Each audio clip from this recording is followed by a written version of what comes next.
بسم اللہ الرحمن الرحیم۔ کہانی خزانہ کے ناظرین، السلام علیکم ورحمۃ اللہ وبرکاتہ۔ ناظرین، آج ہم آپ کے لیے لے کر آئے ہیں ایک درویش خدا مست مجاہد کی داستان، جو کہ اصل میں ایک صحابی رسول صلی اللہ علیہ وآلہ وسلم تھے، اور انہوں نے حضرت سعد بن ابی وقاص رضی اللہ تعالی عنہ کی قیادت میں دشمنان اسلام سے جنگ میں حصہ لیا۔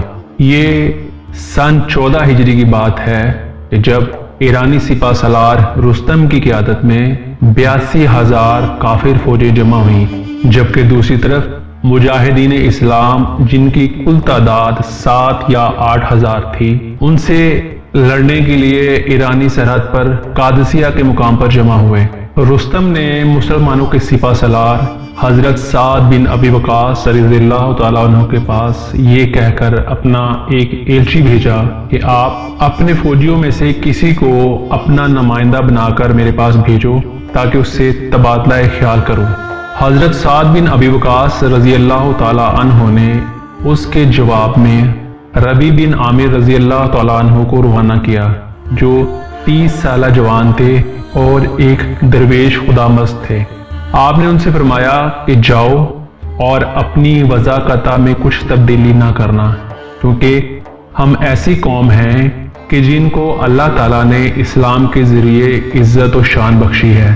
اگر ہم نے اسلام کو چھوڑ کر کسی اور ذریعے سے عزت و شان طلب کی تو اللہ تعالیٰ ہمیں ذلیل و رسوا کر دے گا۔ حضرت ربیع بن عامر رضی اللہ تعالیٰ عنہ اپنے سپہ سالار جناب حضرت سعد بن ابی وقاص رضی اللہ تعالیٰ عنہ کی نصیحت سن کر اپنے دبلے پتلے اور لاغر گھوڑے پر سوار ہوئے اور پھٹا پرانا لباس پہنے ہوئے ہاتھ میں چھوٹا سا نیزہ لے کر روانہ ہو گئے۔ جب رستم کو خبر پہنچی کہ مسلمانوں کا نمائندہ اس کی خدمت میں حاضر ہونے والا ہے، تو اس نے اپنے ارد گرد حکما، وزراء اور فوجیوں کو اکٹھا کیا۔ وہ تمام کے تمام صف بندی کر کے تیار ہو گئے تاکہ ان کو دیکھ کر مسلمانوں کا نمائندہ معروب ہو جائے اور اچھی طرح گفتگو نہ کر سکے۔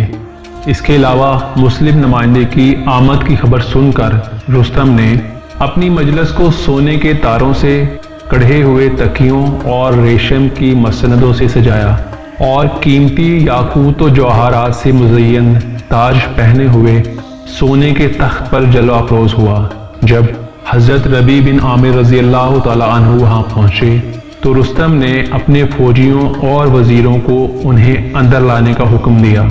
حضرت ربیع بن عامر رضی اللہ تعالیٰ عنہ بوسیدہ کپڑوں میں اپنے دبلے پتلے سے گھوڑے پر سوار ہی داخل ہوئے اور ریشم کی مسندوں کے کناروں کو اپنے گھوڑے کے سموں سے روندتے ہوئے آگے بڑھے۔ آپ کے جسم پر ہتھیار موجود تھے۔ سپاہیوں نے کہا، اپنے ہتھیار اتار دو۔ جناب ربیع بن عامر رضی اللہ تعالیٰ عنہ نے کہا، میں خود سے بغیر بلائے تمہارے پاس نہیں آیا، بلکہ تمہاری دعوت پر یہاں آیا ہوں، لہٰذا اگر تم نے مجھے اس حال میں چھوڑا تو ٹھیک، ورنہ واپس جاتا ہوں۔ یہ سن کر رستم نے اپنے سپاہیوں سے کہا، ان کو ایسے ہی آنے دو۔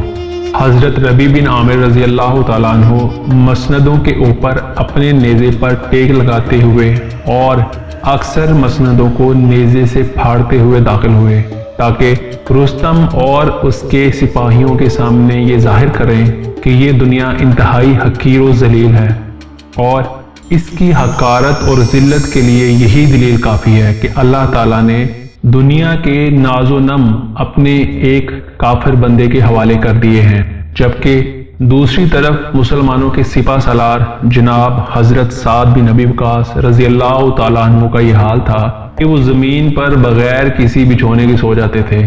جب حضرت ربیع بن عامر رضی اللہ تعالیٰ عنہ رستم کے سامنے کھڑے ہوئے تو اس نے کہا، بیٹھ جاؤ۔ آپ نے فرمایا، میں تیرے پاس مہمان بن کر نہیں آیا کہ بیٹھوں، بلکہ ایک نمائندے کی حیثیت سے آیا ہوں، تمہیں جو بات کرنی ہے کرو۔ رستم نے ترجمان کی وساطت سے کہنا شروع کیا، اہل عرب، تمہیں کیا ہو گیا ہے؟ قسم میرے معبود کی، تم لوگوں سے زیادہ ذلیل و خوار قوم ہم نے کہیں اور نہیں دیکھی۔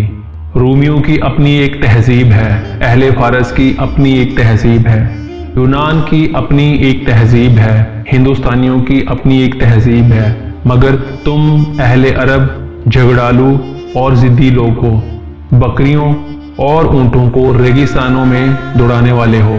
آخر تم لوگ کس نیت سے ہماری سرحد پر آئے ہو؟ جناب ربیع بن عامر رضی اللہ تعالی عنہ نے فرمایا، ہاں اے بادشاہ، ہم ویسے ہی تھے جیسا کہ تم نے کہا، بلکہ ہم اس سے بھی گئے گزرے تھے۔ ہم جاہل و گنوار تھے، بتوں کی عبادت کرتے تھے، بکریوں کو پانی پلانے پر جھگڑتے تھے، اپنے قریبی عزیز کو معمولی بات پر قتل کر دیتے تھے۔ ہمیں کسی نظام اور دستور کا کچھ علم نہ تھا، اور نہ ہی ہمارے پاس تہذیب و تمدن نام کی کوئی چیز تھی۔ یہ کہہ کر ربیع بن عامر رضی اللہ تعالیٰ عنہ نے اپنے سر کو تھوڑا سا جھٹکا دیا اور پھر رستم کی طرف مخاطب ہوئے۔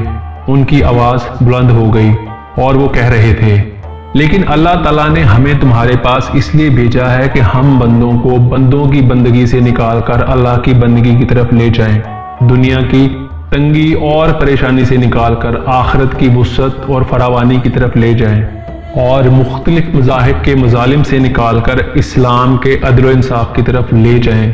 یہ سننا تھا کہ رستم غصے میں آگ بگولا ہو گیا اور کہنے لگا، اللہ کی قسم، تم اس وقت تک واپس نہیں جا سکتے جب تک کہ اپنے سر پر میری زمین کی مٹی اٹھا کر نہ لے جاؤ۔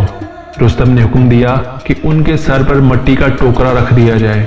غلام نے حکم کی تعمیل میں مٹی کا ٹوکرا اٹھا کر ان کے سر پر رکھ دیا، جسے لے کر وہ تیزی سے مسلمانوں کے کیمپ میں واپس آئے۔ حضرت سعد بن ابی وقاص رضی اللہ تعالیٰ عنہ ان کے منتظر تھے۔ دیکھا کہ آپ کے مجاہد کے سر پر مٹی کا ٹوکرا ہے۔ پوچھا، یہ کیا ہے؟ آپ نے عرض کیا، آپ کو فتح مبارک ہو، دشمن نے اپنی سرزمین کی مٹی لڑائی سے پہلے ہی آپ کے حوالے کر دی ہے۔ مسلمانوں نے حضرت ربیع رضی اللہ تعالیٰ عنہ کو دیکھا تو بلند آواز سے نعرہ تکبیر بلند کیا، خیمے گونج اٹھے، آواز بلند ہوئی، یہ مٹی کا ٹوکرا فتح کی نشانی ہے۔ اگلا دن مسلمانوں کے لیے فتح و نصرت کا تھا۔ سورج کی شعائیں کفر کی ظلمت کو مٹانے کے لیے روشن ہوئیں۔ مسلمانوں کے سپہ سالار جناب سعد بن ابی وقاص رضی اللہ تعالیٰ عنہ مجاہدین کی صف اول میں نکلے۔ پھر مجاہدین اسلام اور دشمنان اسلام آمنے سامنے ہوئے اور دونوں میں جنگ شروع ہو گئی۔ 3 دن تک گھمسان کا رن پڑا۔ اس مدت میں ضلالت و گمراہی کی دلدل میں پھنسے ہوئے ایرانی فوجیوں کے سروں کو، جو کہ کلمہ لا الہ الا اللہ کی پہچان سے خالی تھے، مجاہدین اسلام کچلتے رہے اور کفار کے سروں کو اڑاتے رہے، یہاں تک کہ دشمنان اسلام شکست فاش سے دوچار ہو گئے۔ وہ مسلمانوں کی تلواروں کی جھنکار اور ان کے خنجروں کی چمک کی تاب نہ لا سکے۔ مسلمانوں کو تاریخ ساز فتح نصیب ہوئی۔ چوتھے روز جناب سعد بن ابی وقاص رضی اللہ تعالیٰ عنہ ایوان کسریٰ میں داخل ہوئے، جس نے 1000 سال تک لوگوں پر حکمرانی کی تھی۔ جب حضرت سعد بن ابی وقاص رضی اللہ تعالیٰ عنہ نے کسریٰ کے محل میں سونے سے ملمہ سازی کا کام دیکھا اور وہاں ہیرے جوہرات، قیمتی پتھر اور موتیوں کے نقش و نگار دیکھے تو اللہ کے اس انعام پر بے اختیار رونے لگے اور قرآن کریم کی ان آیات کی تلاوت کرنے لگے۔ وہ بہت سے باغات اور چشمے چھوڑ گئے، کھیتیاں اور راحت بخش ٹھکانے اور آرام کی چیزیں جن میں عیش کر رہے تھے۔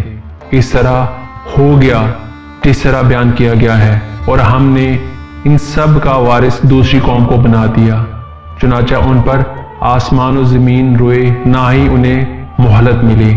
پیارے دوستو، ہم امید کرتے ہیں کہ آپ کو ہماری آج کی یہ ویڈیو پسند آئے گی۔ اللہ کریم سے دعا ہے کہ وہ ہمیں اپنا اور اپنے پیارے محبوب جناب رسول خدا صلی اللہ علیہ وآلہ وسلم کا عشق عطا فرمائے۔